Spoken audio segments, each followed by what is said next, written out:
ตั้งขึ้นวางกิ้วกายเก้าเกษาแตบไตพาติตะทะไลรัตนาพันแผ้วผ้าแก้วเจ้าตั้งสามประการโดยความเคารพนอบนบปูจาย่อมือ10 นิ้วไว้สาปาละมีธรรมครูบาอาจารย์พระเทลานุเทระพระเจ้าพระสงฆ์ทุกรูปทุกตนโดยความเคารพขอความสุขความสวัสดีจงมีแก่ศรัทธาท่านสาธุชนพุทธบริษัททั้งหลายมาปะกันละเนอมาปะกันแล้วในช่วงเวลารายการมรดกธรรมล้านนาดำเนินรายการโดยกระผมอัตมภาพพระครูสังฆลักษณอัตรัตนสิริวัดหริการามสันมณะตำบลต้นทงอำเภอเมืองจังหวัดลำพูนก็ได้นำปาเอารายการมรดกธรรมล้านนามาพบกับศรัทธาญาติโยมท่านสาธุชนท่านทั้งหลายในวันพุธวันนี้ก็ได้มาปะกันในวันพุธที่14 เดือนมกราคมพุทธศักราช2569ก็ได้มาจุจอดหลอดเติงแห่งเฮาท่านทั้งหลายแล้วศรัทธาญาติโยมท่านสาธุชนท่านทั้งหลายเฮาตั้งสองเบื้องเฟืองฝ่ายก็มีบุญที่ยังได้มาปะกันแถมอยู่ก็หลังจากที่พุธที่แล้วก็บ่ได้มาปะกันเพราะว่ามีการมีงานก็เลยบ่ได้มาปะกับศรัทธาญาติโยมท่านสาธุชนท่านทั้งหลายบางพ่องก็ก้องหาเอาท่านอาจารย์หายไปทางใดหายไปทางใดก็จำเป็นได้อธิบายคือศรัทธาญาติโยมท่านทั้งหลายได้สดับรับฟังว่าติดธุระติดกิจนิมนต์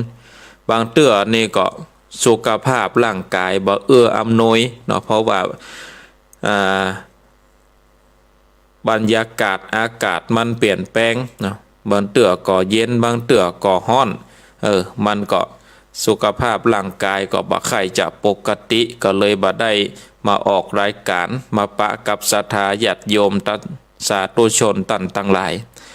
วันนี้ก็โอกาสดีก็เลยได้มาพบกับศรัทธาญาติโยมเฮาท่านทั้งหลายวันนี้ก็จะได้เทศน้ำเทศธรรมต่อจากพุทธก่อนๆเนาะศรัทธาญาติโยมวันนี้ก็จะเทศธรรมต่อจากพุทธก่อนนั้นก็วันนี้จะอวสานละเนอะก่อนที่เราจะได้สดับรับฟังพระสัทธรรมเทศนาก็เชิญชวนศรัทธาญาติโยมท่านสาธุชนท่านทั้งหลายได้ไหว้พระได้กล่าวกรรมปูจาพระรัตนตรัยตัวกันก่อนเนอกราบ1กราบ2กราบ3อิมินาสกาเลนะพุทธังปูเชมิอิมินาสกาเลนะธัมมังปูเชมิอิมินาสกาเลนะสังฆังปูเชมิอะระหังสัมมาสัมพุทโธภะคะวาพุทธังภะคะวันตังอภิวาเทมิกราบสวากขาโตภะคะวะตาธัมโมธัมมังนะมัสสามิกราบ สุปฏิปันโนภะคะวะโตสาวกสังโฆสังฆังนะมามิกราบนะโมตัสสะภะคะวะโตอะระหะโตสัมมาสัมพุทธัสสะนะโมตัสสะภะคะวะโตอะระหะโตสัมมาสัมพุทธัสสะนะโมตัสสะภะคะวะโตอะระหะโตสัมมาสัมพุทธัสสะอิติปิโสภะคะวะอะระหังสัมมาสัมพุทโธวิชชาจารณะสัมปันโนสุขโตโลกเวนโทอนุตตโลโปเลสะธรรมสารติสัทธาเทวมนุนสันนังพุทโธภะคะวะติสวากขาโตภะคะวะตาธัมโมสันทิเตโกอากาเลงโกเอหิปัสเสงโกโอปันนาเยโกปัจจตังเวเตตัมโพวินโยเหเตโสปฏิปันโนภะคะวันโตสาวกสังโฆโอโชปฏิปันโนภะคะวะโตสาวกสังโฆญาญาปฏิปันโนภะคะวะโตสาวกสังโฆสามิจิปฏิปันโนภะคะวะโตสาวกสังโฆญาติทังจัตตาเลโปเลสะโยคานิอัตถาโปเลสะปุคาลาเอสะภะคะวะโตสาวกสังโฆอะโหนายโยปะโหนายโยทาเกนายโยอัญชลิกาละนิโยอนุตตลังปุญญาเขตังโลกัสสติสัตตุสัตตุภะปัญญาปาละมี30ตัสสะตุภะปัญญาปาละมีวัดแวดล้อมเวเลญาปาละมีล้อมละวังเดศีละปาละมีบังหอกดาบเมตตาปาละมีผ้าแป้ตั้งปืนตาหน้าปาละมีเงือเป็นผืนตั้งต่อโอเปกขาปาละมีเงือก่อเป็นเวียงเล็กเนคขมมาปาละมีก็เป็นกำแพงเปกสัจจะปาละมีคือแวดละวังดีเป็นไม้ไตขันติปาละมีกายเกิดเป็นหอกดาบ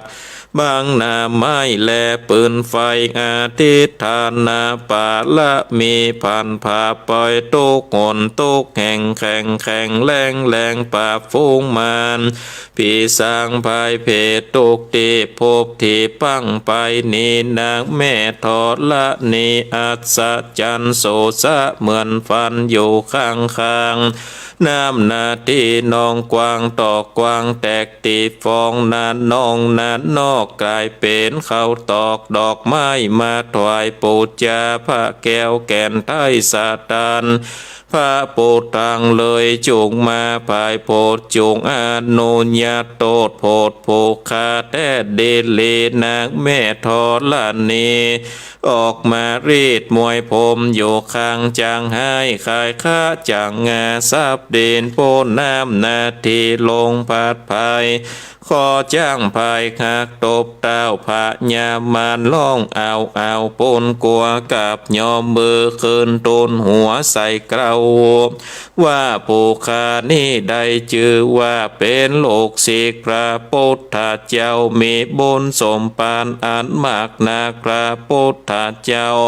จริงตังพระปัญญาปาละมีไว้เก้าจานตังไว้ตังนาก็ได้เก้าจานตังไว้ ว้ต่างลางก็ได้9 จาน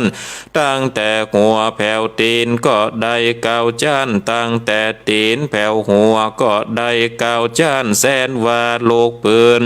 จากมาเสมอเหมือนดังฝนแสนหาก็บอกมีจักมาไกลใดข้าพระเจ้าเลยได้ไว้ว่าพระพุทธกุณังพระธรรมกุณังพระสังฆกุณังพุทธอินตาธรรมอินตาสังฆอินตาอัสสะอัปแม่นางธรณีผู้อยู่เหนือน้ำผู้อยู่ก้ามแผ่นดินกันว่าผู้กาได้ละเนื้อเกิดถึงโกนพระพุทธเจ้าโกนพระธรรมเจ้าโกนพระสังฆเจ้าโกนพระปิตาโกนพระมารดาโกนพระโอปัชฌาย์ครูบาอาจารย์โกนแก้วเจ้าทั้ง3 ประการโกนแดดโกนฝนโกนน้ำโกนลมโกนดินโกนไฟโกนโกฏสาลาเจ้าโกนพระเจ้าตนภาวนาก็ดีโกนนางทัตลาเจ้าก็ดีโกนพระปัจเจกพุทธเจ้าก็ดีโกนแม่ทอดละนีเจ้าก็ดีขอจุกมารักษาต่างกำนากำลังยังตนตัวแห่งผู้คาในวันนี้คืนนี้ยามนี้จิมแดดเตอนะอุดนะอาดนะปัดนะปิดพระเจ้ามีฤทธิ์ปิดโดยพุทโธนะโมพุทธายะวะบังบังโอมสวหาพุทโธพุทธังรักษาธัมโมธัมมังรักษาสังโฆสังฆังรักษาพุทโธพุทธังอะระหังธัมโมธัมมังอะระหังสังโฆสังฆังอะระหังพุทโธพุทธังกันหะธัมโมธัมมังกันหะสังโฆสังฆังกันหะพุทโธเมนะโถธัมโมเมนะโถสังโฆเมนะโถอายุวันโนสุขังภะลังกราบ1กราบ2กราบ3ศรัทธาญาติโยมตั้นสาธุชนเฮาตั้นตั้งหลายได้ย่อมจิตย่อมใจเป็นดังภาชนะทองที่จะรองรับเอาพระสัทธรรมเทศนาวันนี้ก็จะได้เทศน์นามเทศน์ธรรมต่อจากพุทธก่อนนั้นปู101วันนี้ก็จะได้เทศน์ผูกทวน8เป็นผูกสุดผูกซอยก็จะได้จบวันนี้ละเนอะศรัทธาญาติโยมต่างๆหลายก็จะได้จบอวสานวันนี้ละนะปู101เรื่องราวจะเป็นจะใดก็เชิญชวนศรัทธาญาติโยมท่านสาธุชนท่านต่างหลายได้ตั้งอกตั้งใจสดับรับฟังเนอะนะโมตัสสะภะคะวะโตอะระหะโตสัมมาสัมพุทธัสสะตะโตกุมาลาตัสสะนังวันจันนังสนตวันเตลำดับธรรมเทศนาเข้ามาโจจอดลอดเถิงยังปู101ผูก8นิยายแขวดกินตันนานในเมืองนางเตวีตนแม่ของไก่แผ่กำพานเล่าอาการอันตนลำบากแก่โลกหากลาด101คนหลายปีเดือนมนบอกขาดดังอันขนาดยามนั้นเจ้า101กุมันก่อนได้เย็นกำผ่านแม่กล่าวคอนพามเผาในใจลวดสัญโยปล่อยบัดเดียวอุปมาดังไฟเขียวไม่ป่าลมสับมาปัดกว่าไปมา ในดงนาแผ่นดาวก็ลมเต้าบัดเดียวพาหูจันนาคนนำหน้าหนุ่มเท่ากันหมู่เจ้ากุมันถ้าลงทุกผ่านโศกไม้ก็เอาการห้องให้ตั้งมวลเป็นอันกวนเอ็นดูมากนักและนาตามาทางปังกาเซนโตสันทาอาคาสัทธานอันว่าพระสัพพัญญูตนเป็นโคแก่โลกไขอาโภคบาลีกะถามีบอดเศร้าพระเป็นเจ้าจริงเทศนาว่าเพกเวนโดลาเพโกตั้งหลายตนทะลงสินใสวิโลดเจือเงาโคตรกินยาใดเก่าล้านโกดหลวงลายจงกฎหมายฟังที่ตั้งใจกรีพาลมตั้งอินตาพมมวลหมู่เต้าเวลุนลาปะโกภาญาปัจจาปฏิตังคุดเมริเทอันองค์อาจตั้งกลุ่มพันจาตอันอยู่หมื่นโลกกันทานหลวงลายตั้งเต็มวามบุตรใหญ่แวดอ้อมมานั่งล้อมผสมกันติดตามฟังมาแต่เก้าเรื่องเก้าเงาแห่งฝูงคนฟังแล้วจำไว้ในตนโจโพจงกำหนดหูภัยมันกาละยามนานพญาปาลาดนาสีเป็นเจ้าโปลิสะเวยลาจริงลูกจากอาสันนาไปเต้ามีหัวใจโศกหมายลองลำให้ไปมาโดยสิเนกหาคักโลกโดดจะด่างอกจากแตกไปฝูงเสนาในอามาตโยธาอาจลวงลายเจ้าเมืองใหญ่ถึงนอกฝูงอยู่ข้างขอกสิมาฝูงพระจาปอกก้าฝูงโมฆ่ากัญญาโมแม่ครัวโจโพภัยบอกหูกำก่อนสักคนก็เอากันมาเลลนกองควายต่างสยบห้องหายเมื่อบนกำนั้นพอถึงอากาศเต่าทิลาดลาจาขาดนิ่งไปมากางกอยว่าพายปล่อยมาใส่โตดยังไข่เคอชิบหาย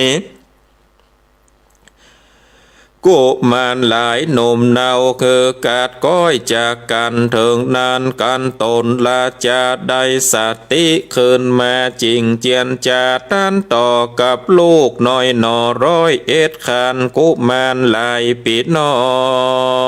ง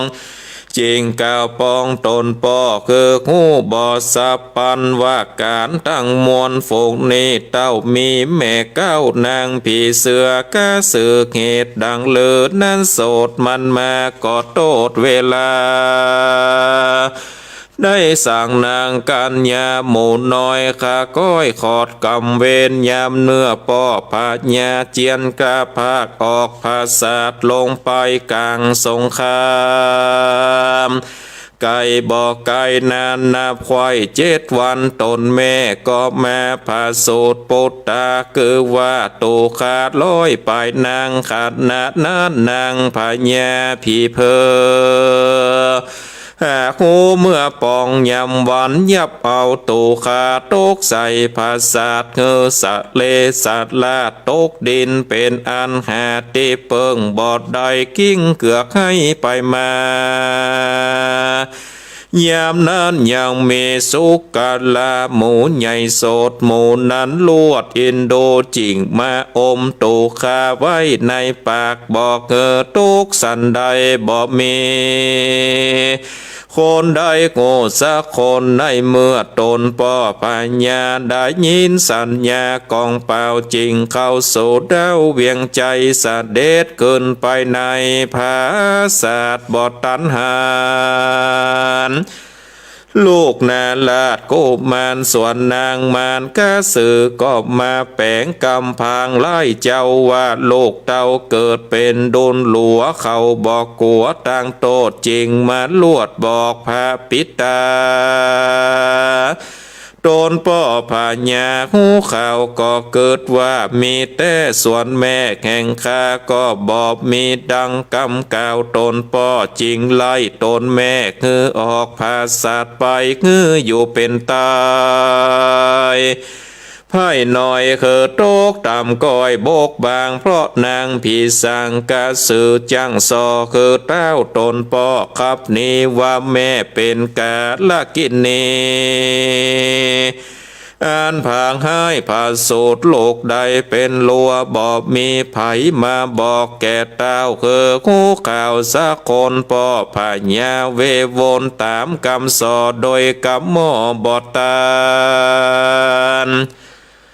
ปิจารณาตวนที่บอกโหติกรรมจริงดังเลือลวดจูตามกรรมนางกะสือหากบอกจริงได้ครับแม่ปอกลงภาษาตกดินส่วนองค์อินตนแม่ให้พระแผ่บอดแล้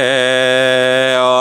ให้หาโลกแก้วเลลนขาน้อยลอยตนคนนี้ใส่ลวดได้ลอดตกดินเป็นตุกยินลำบากไผบอกอาจเล็งดูมีกะโมตัวใหญ่อมลูกไว้บัดเดียวไปลนมาว่านางผีเพ้อปาวายซ้ำมาขันตูคาปิดน้องอันอยู่ในตองแม่โมอันอาสาไหลอยู่เปิ้นภาษาดมันไล่ขานาตวงไล่ถาดลินอนหงายเป็นโมเนียจะใจกล่าวจากับโมกันยาหาลอยว่าสู่จุงไปสั่งถอยกำจาแก่แม่ปิสาหมอมดใหญ่วันนางจากตายนอนอยู่ตนนอกู้ลาจากคืออาจยาคาโมแต่งกำโจเลี้ยงผีปาดนางพญาเตียงหายดีว่าอันพญาก็โจกำสอจริงคือคนไปทำหมอส่วนหมอแม่หมดมันก็โจตามกำนางแม่เตวีคือพญา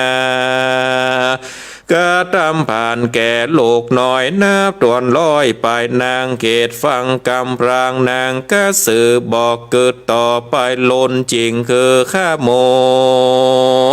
เลี้ยงผีป่าส่วนสุกกาลาโมตัวนั้นเล่าได้ยินกล่าวกำเต้ากำจากว่าจากพรีกำตามกำแม่หมอมดกล่าวกำก่อนเผาถึงโหจากข้าโมเมียนจาจากเกิดลูกเต่าลาดตั้งหลายปากันตายจอมกว่าโมตัวนั้นรีบไปโซ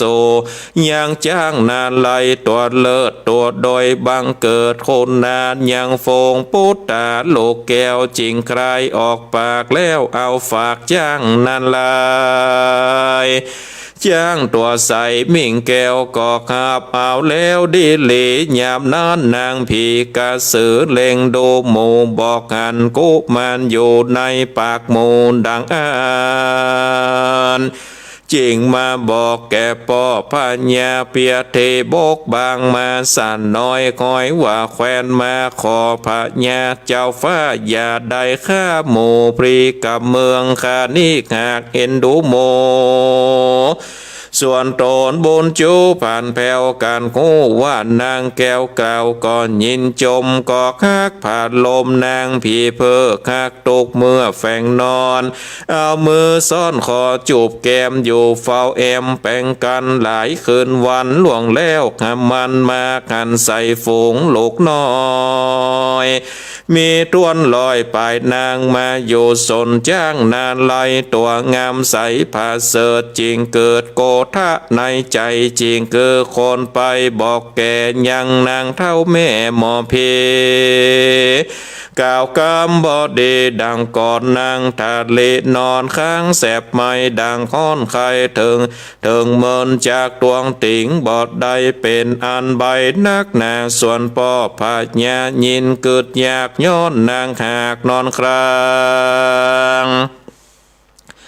เต้าจอมพังเตละจริงคืออามาตย์ไปขาอย่างนางพิสาหมอเท่าลวดได้ข่าวโมสาวัดนางพญาเป็นข้า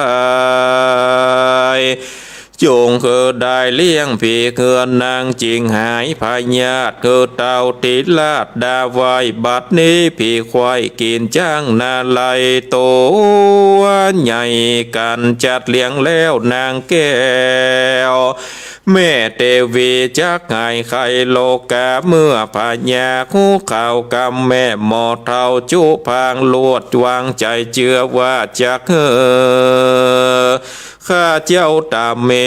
ส่วนลานตันนาคาเทจังผาเสดก็บังเกิดกุณนาลวดนำปุตตาอ่อนน้อยนาบอ่านลอยไปนางคายออกปากไปฝากกับเจ้าลาสีตนวิเศษตนอยู่ของเขตดงไพรหยาบนานนางจังไรผีเพ้อบอกหันลูกเจือเต้าอยู่ในปากจ้างนาลายก็ทะเลเอ็นดูจ้างนาไลจักเอาไว้เงือผาญาไว้ขี่มันจริงหายไข้โลกาบอกคือผาญาขาดจ้างและนาตะโตป้าลังไปนาแต่นั้นโสด3 วันลวดเล็งดูบอกงานโตปิดน้องในเขตของในเมืองนางผีเครื่องใจมัดไม่อยู่บ่ได้โกธาแอวซอกหาลูกแห่งดาวภาพด่านดาวดงไพก็ขันอยู่ในศาลาแห่งพระราศีใสโสดมันจริงบอกแก่ขาใจตั้งลายฝูงเป็นสาย500แล้วกล่าวต้อยเจียนจาว่าเขาปันอย่างวนปิดแต่กุมารตั้งลายบอกกวนไว้เชื่อใส่เคยอยู่เมินนานกันมันใหญ่ขึ้นมาตนพญาคู่ข่าวก็จักเป็นโตดใหญ่แก่กูไทยไปนาเดลียามนานนางผีเพ้อพร้อมโดยปาลิวานหลาย500นางเขาก็แต่งแปลงโปจันนาอาหารใส่ปิดง่วนเป็นคอได้100ก่อนไปเอามาคือตูคาตั้งหลายเด็กยิงใจลวดตายเมียนจัดยามนานปอดลานสีตนฉลาดคุณนาจิงเอากาญาแห่งตูคาฝังแวดล้อมอ้อมศาลายามนั้นนาผู้คาตั้งลายก็กายเกิดเป็นดอกกวาวแดงส่วนจอมแปงน้องลาได้กายกาเป็ดนาเกิดเป็นดอกแก้วแก่นขาวงามเปิงเปล่าผิว2 อันเป็นปิดน้องอันเดียวใจพูดนั่นเตียวมาการแล้วจริงกลับมาบอกตนแก้วเสวยเมืองยามนั้นพระบนเรื่องตนปอบมีใจมอดรับไปบอกหันภัยสักโพเต้ามีนางโกกาสือมันจริงบอกใครเหตุนางนี้เกียรติยินจางยังฝูงข้าลูกน้อยอยู่ข้าก้อยในใจมันจริงใจคนไปสู่ในแก้วกูอาสะลมบทเธอไปคูดเอาดอกไม้การโคดได้แล้วลากลงไปเอาไหลน้ำเสียเสียงเฮอหมดเกี้ยงตั้งมวลยามนั้นต้นคาตั้งหลายอันกลายเป็นดอกไม้ก็ไหลแม่น้ำไปไกลลอดเข้าแผ่วจอดก็ทรายยังมีปู่กับยายแต่ก่อนหันดอกไม้อ่อนลายมา2 ขาจริงเก็บได้เอามาปลูกหิมเฮือนหมูข้าจำเลินขึ้นใหญ่จริงออกจากต้นไม้แก้วกายกาเป็ดนาเป็นคนเอาการเมื่อเฮือนปู่ย่าขอเป็นโลกกำพร้าไปนาแต่นั้นลาโดนอินตาเจ้าฟ้าเอ็นโดโลกลาตั้งลายจริงนำไข่ไก่คนลายแดงตัวกาตั้งแอบฟ้าคำแดงเป็นของแปงตุกเสียงตามดังป้อพญาขากหันนี้แหลนนานในเมื่อกุมาร 101เต้ามาไขกล่าวอาการส่วนพานาการตนใหญ่ยินศกไม่ในใจดังกองไฟลนพาเผาจริงของกล่าวเสนาไปเงานางพญากระสือมาสู่ตนบนเลือในของภาษาสุยาโอกาสคนนานางกัญญาหาลอยสุยาปล่อยเสียได้จุงขาดตายเมียนจัดจุงจักลากลงไปแล้วมัดเอาไว้โจโพเขาได้หูโตสาดลากตื้นมาญาญาติเสวยวิบากนักนาตาสองนาโลกโกลาดอยากฝูงนางอยู่ภาษาโปลีโกนี้อินโดโลกเตาอ่านพร้อมกันเข้ามาสู่เมืองโดนบนเรื่องเกียรติใหญ่บอบมีภัยตอบใดสักคนว่ากันสูบมัดออกจากหอใจกันเถิงในป่าจ้าสู่จุงคานางตายนางกันญาหลาย500ยามน่านคนบอดน้อยนำนาตือปาลา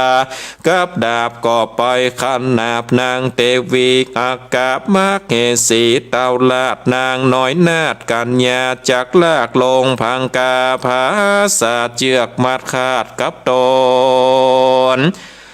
พร้อมจุคน8ศอกแล้วจากลากออกเวียงวังพองห้องเสียงดังข่าวพองยกตินทีบเต้าไปมาพองห้องดา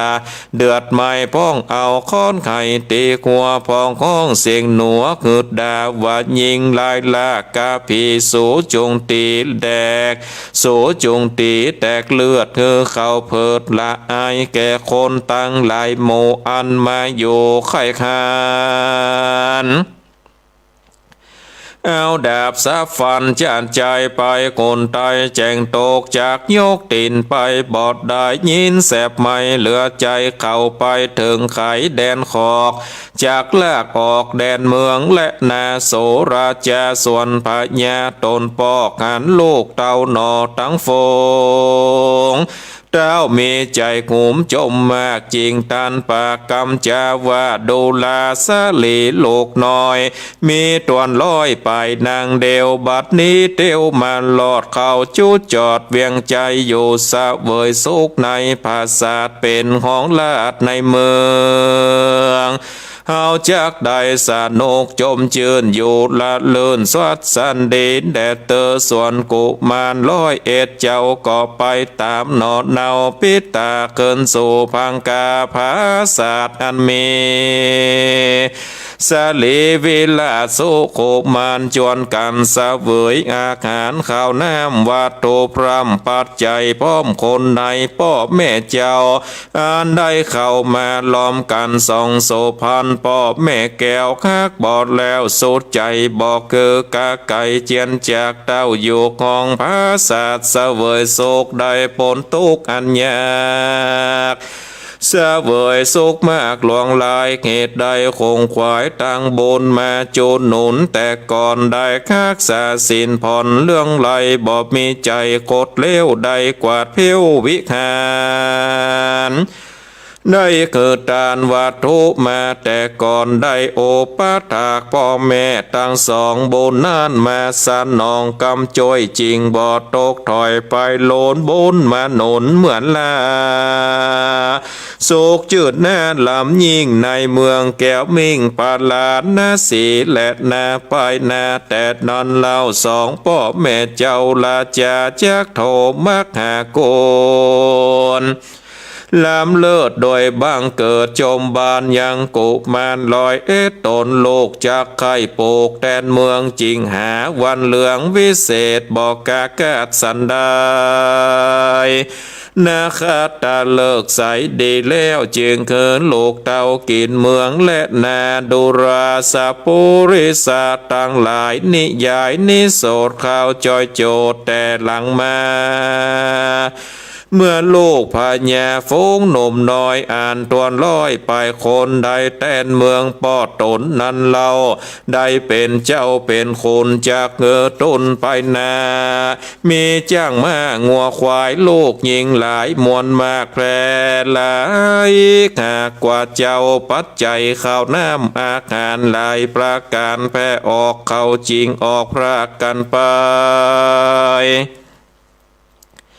อยู่ไกลกันนักโสดเขาปิดน้องลวดแบ่งกันเกตย่างแดนดินคนละตีภาพตวนที่งานนาอยู่ต่างนักคลาเป็นเก้าอยู่เป็นเจ้าสะเวยโศกอยู่สนุกหลายหลากบ่ได้พรากปิกขึ้นมาเจ้าอยู่สะเวยลาจาแผ่กว้างเอากันอยู่สร้างแก้มเมืองคือลุ่งเรืองบ่อเศร้าไปลุนนั้นเล่าต่างคนต่างอยู่ก็หากมีลายภาษาลวดเหตุได้อยู่ที่ขาดไกลกันกำอูบอกมีสันเดียวดังอันตังลอยเจ้ากุบมานได้พรากกันต่างภาษาลวดอุปากบ่เหมือนกันก็มีกาละวัดนั้นแต่เก้าตีแตกหากเป็นลูกพญาเจ้าตนเดียวบ่เตียวไปถึงเขตกอดดอยเขตบ่ได้ประกันอุกรรมไผมันนั้นเล่าเขตเมืองอยู่ไกลกันแสนโยต่างไกลเลวโลดดอยควางแม่น้ำกันกลางไปมายาก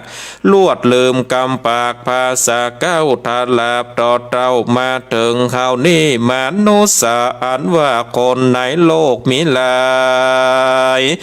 จำพวกลอยเอ็ดภาษาตามในคาถาบอกเหตุตามดังเทศนามาแต่เก้าตามภาษาเผ่าไผ่มันกำปากบ่เหมือนกันแต่โสดเจือหนึ่งหากเป็นม่านกำปากต้านบอกหูกำมีตัวดำกำเศร้าไว้หมวดเก่าบนหัวจุ่มหนึ่งเป็นเมงผิวหลากมีกำปากเสียงแข็ง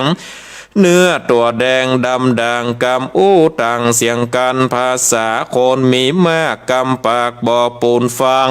เนื้อตัวหนังกำเศร้าพองอยู่เหล่าดงนาเจือหนึ่งพญาใจเมือกเขาบ่เลือกตีนั่งตีนอนกำอู้บ่วอนปากจา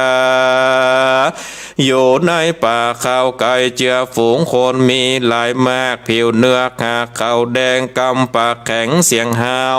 กำปากเก่าบอบเหมือนเขาเครื่องยองห่มบอบเหมือนกันเจือหนึ่งกุลว่าข่าวกำจะเงากับฟังยากหน้าตาหากสันเดียวกำจะเหลวบอบเหมือนเขาเสื้อผ้าขาวพื้นงามฝูงคนอยู่เหนือดินหลายมีมากมีพร้อมภาคหลายภาษาพองอยู่ดงหนาเป็นมีจาคึกหยาบคือว่าก็แดงและมูเซอ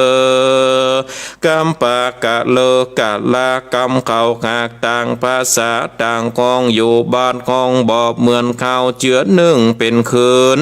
จากกำล่ามคืนสาดน้อยเสือนุ่งบอดถอยเหมือนเขาบอกหูเบาและพามาดจ้างเขากาดหอมยับเงินคำเขาจากำทางห้องมันไผ่เจือหนึ่งเป็นไตเหนือแก้มหัวแค่โอตามกำพ่อแม่เขาสอ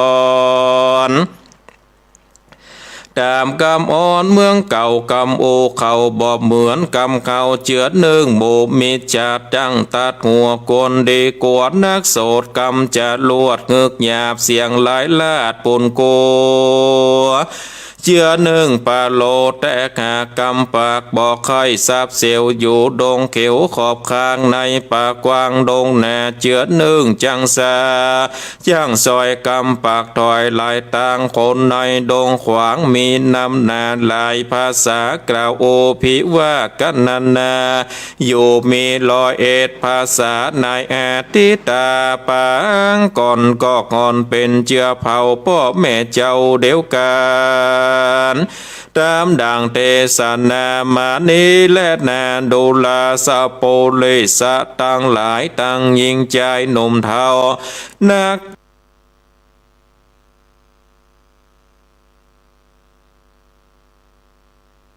พระเจ้าสามัญ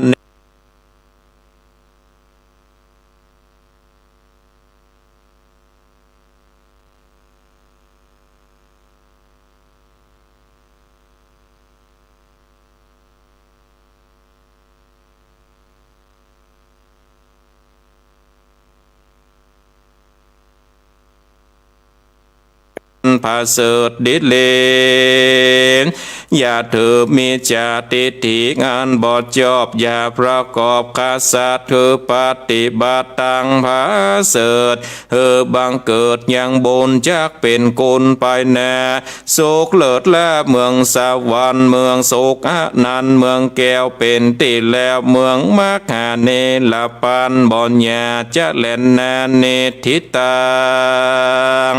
ขีญา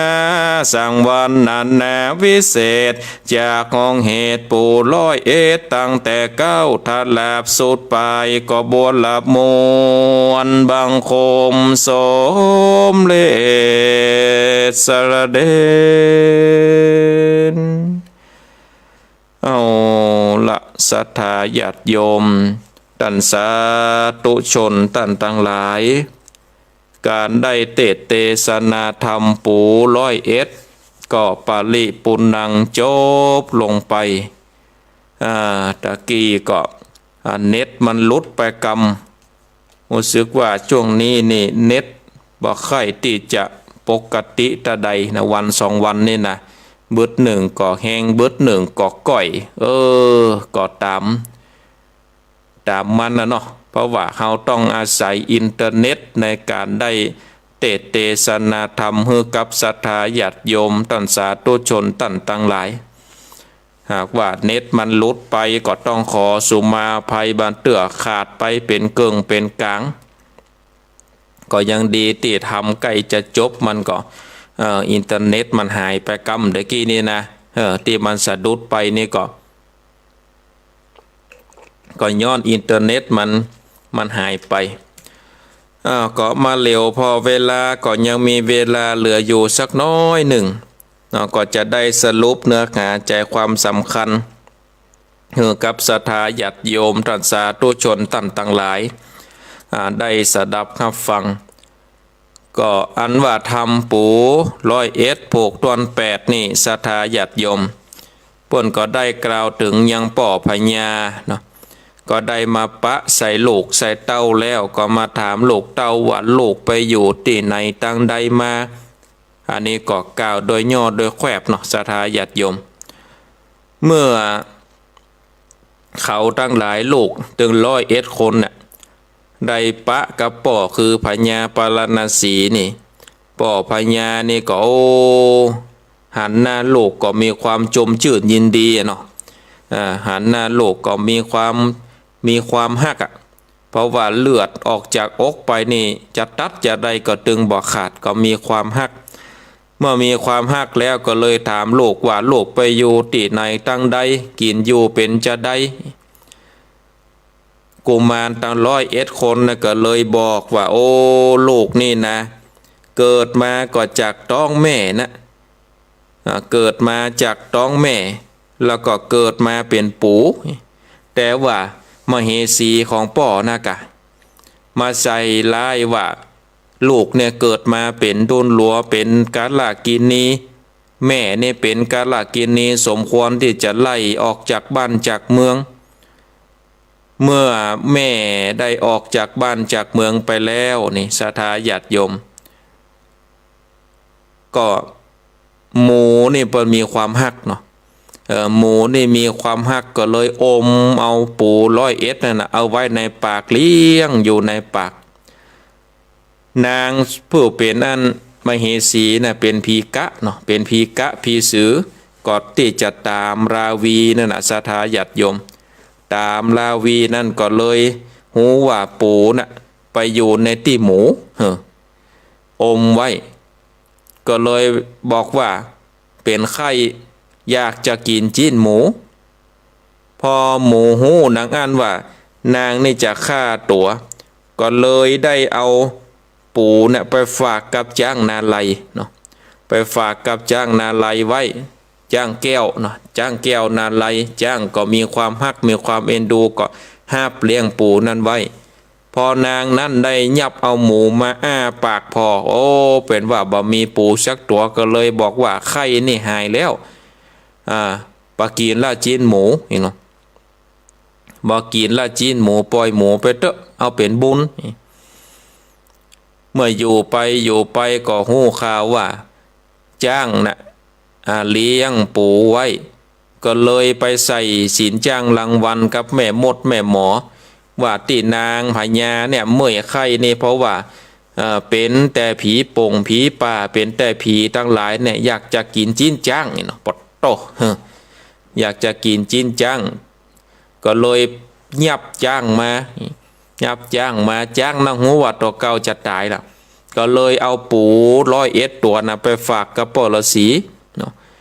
ปอฤาษีก็คาบเลี้ยงดูเหมือนนางได้ยับจ้างมาเปิดปากพอก็บ่หันปูสักตัวศรัทธาญาติโยมบ่หันปูสักตัวก็เลยบอกว่าโอ้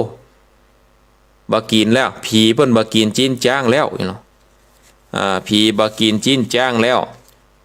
ก็เลยได้ปล่อยจ้างไปคือเป็นจ้างป่อพญาเอาไว้ขี่เหียป่อฤาษีก็เลี้ยงดูไปโยมาแถมบ่เมินนี่นางหูว่านางได้หูว่าป่อฤาษีน่ะได้เลี้ยงกุมารน้อยไว้เนาะได้เลี้ยงกุมารน้อยไว้ก็บ่ฮู้จะเนี่ยจะได้ก็เลยได้นำเอาเข้าศูนย์ยาพิษเนาะเอาไปคือกุมารตะหลายกินกุมารก็ตายปอฤาษีก็เอาไปฝังไว้ก็เกิดเป็นดอกกาวแดงกับดอกแก้วแล้วก็ปากได้ศรัทธาญาติโยมได้ปากได้ผ่านป่าไปขันก็อยากจะนำข่าวนั้นไปบอกป่อพญาปาราณสีป่อพญาสำรับยังบ่ตื่นเตื้อก็บอกแกนางผีกะผีสือนั่นน่ะนางผีสือฮู้เลยว่าเป็นกุมารก็เลยคือคนตะหลายน่ะไปทกเอาดอกตะหลายไหลน้ำพอเอาดอกตะหลายไหลน้ำก็ไปติดอยู่ติดตะฝั่งมีปู่ย่า2 คนได้เอาดอกนั้นไปปลูกโยแหมเมินนานมาก็ดักกับกลายเป็นกุมารน้อยพญาอินตาก็ได้เอาไก่เราได้เอาไก่กับแอปคำมาฮื้อนี่ก็เลยมาปะป่อพญาดังอันป่อพญานะปาราณสีได้ยินได้ฟังก็เป็นโคตรเป็นเกียรติยับเอานางผีกะผีสือนั่นเฮือคนตะหลายไปเอาไปประหารชีวิตนี่เนาะไปเลยเอาไปแห่ล้อมบ้านล้อมเมืองแล้วเอาไปประหารชีวิตเฮือได้ตกตายไปอันนี้ก็หลังจากนั้นนี่ลูกตั้ง101 คนนี่ก็อยู่กับบ้านกับเมืองและในธรรมนี่เปิ้นเป็นเปรียบเนาะเป็นเปรียบว่าลูก101 คนเนี่ยภาษาคนหนึ่งอย่างหนึ่งคนหนึ่งลือคนหนึ่งขืนหนึ่งภาษาอังกฤษคนหนึ่งเป็นเม้งคนหนึ่งเป็นมอนคนหนึ่งเป็นนั่นสะปันเป็นภาษาเนาะเป็นคนเมืองเป็นคนไทยเป็นปาคนอย่าง101 ภาษาแต่ว่าเป็นพ่อแม่เดียวกันเนี่ยศรัทธาญาติโยมเปิดกับมาสรุปตอนท้ายว่าปู่101เนี่ยก็เปรียบเหมือนคนเฮาเนี่ยในโลกเนี่ยบ่เหมือนกันลูกเนาะหมดว่าในโลกบ้านเดียวกันเนี่ยคนหนึ่งเป็นยองคนหนึ่งเป็นขืนคนหนึ่งเป็นไตคนหนึ่งเป็นคนไทยกลางเนี่ยคนหนึ่งเป็นไตใหญ่คนหนึ่งเป็นคนเมืองเนี่ยบ้านเมืองนี่อยู่แต่ว่าอยู่ด้วยกันเพราะว่าเป็นเชื้อชาติเผ่าเดียวกันเป็นเชื้อชาติพ่อแม่เดียวกันถึงจะกันต่างคนต่างภาษาแต่ก็มีหัวใจเดียวกันแต่ถ้าเฮาเป็นเจ้าพุทธเนี่ยศรัทธาญาติโยมเฮาก็มีหัวใจพุทธศาสนาเป็นลูกพระพุทธเจ้าเหมือนเดียวกันน่ะศรัทธาญาติโยมเนี่ยเฮาก็อยู่ในล่มเงาบวรพระพุทธศาสนาเฮาเกิดมาเป็นคนไทยเฮาก็อยู่ในหล่มใต้พระบารมีพระมหากษัตริย์เนาะชาติศาสนาพระมหากษัตริย์3 ก้อนเศร้านี่ก็เป็นพ่อแม่เดียวกันโดยเฉพาะอยู่ในร่มเงาพระพุทธศาสนานี่ศรัทธาญาติโยมตั้นตะลายถึงอยู่ดีมีสุขเหมือนกันเนาะก็อยู่ด้วยกันไปวันนี้ก็คงจะเปิดสายแค่สัก5 นาทีเนาะก็เปิดสายแค่5 นาทีก่อนที่จะเปิดสายก็ประกาศอนุโมทนาเนาะประกาศอนุโมทนาที่เปิ้นให้เปิ้นหอมมาจัดมื้อน่ะแต่บ่ได้ประกาศนึเปิ้นหอมเป็นกาน้ำกาไฟเปิ้นหอมปูจากันเทศกันธรรมก็มีโยมแม่สุทัศน์เนาะ เปิ่นฟังรายการอยู่แล้วก็เปิ่นโทรมาหลังไมค์โอ้ท่านอาจารย์แม่ฟังรายการอยู่มันอยู่ไกลกันเนาะก็บอกฮู้ว่าจะหอมกันเตดกันทำจะได้เนาะก็เลยได้ขอเลขบัญชีท่านอาจารย์แล้วก็โอนมาห่วมปูจากันเตดปูจาน้ำเรียงเสียงปากละหอมกันน้ำกับไฟเป็นจำนวนเงินอยู่200 บาทก็สาธุอนุโมทนาเนอะกับโยมแม่สุทัศน์โอ้เมื่อนานแล้วนะเปิ้นโอนมาบ่ได้ประกาศเงือเปิ้นก็สาธุอนุโมทนาเนอะที่ได้โอนมาร่วมทำบุญแล้วก็วันนั้นไปเตะทำที่ลำปางของมจรลำปางที่หน้าวัดบุญยวาสก็มีโยมพันนิตราพรหมมินโยมแม่หอมเถินบุญลินแม่คำแก้วนาลีร้อยตำรวจเอกหญิงแก้วนาลีน้อมถวาย500 บาทปุจจาเป็นเจ้าภาพกันเตดกันทำก็สาธุอนุโมทนานางสาวพันนิตราพรหมมินแม่หอมเถินบุรีแม่คำแก้วนาลีร้อยเอกหญิงร้อยเอกหญิงพาพรก็ณภาพรก็แก้วนาลีก็ร่วมทำบุญ500 บาทก็สาธุอนุโมทนาเนาะที่ได้ร่วมทำบุญปูจากันเตดกันทำปูจากันน้ำกับไฟก็ศรัทธาญาติโยมท่านทั้งหลายจะร่วมทำบุญก็อนุโมทนาบุญด้วยเนาะแหมสัก3 นาทีเนาะสัก3 นาทีจะลองเปิดสายเพราะเราว่าขึ้นดังไปถึงไหนสัญญาณเป็นจะได้พ่องก็โทรมาได้เลยเนอะที่เบอร์โทรศัพท์0865878177 อ้าวอยู่ที่ไหนตั้งใดหับสายเจริญปอนมาสักการเจ้าพระครูยายพรโอ้มันนะไม่เลิกไม่ได้ยินนะโอ้เป็นเกิงเดือนนี่กันเนาะเจ้า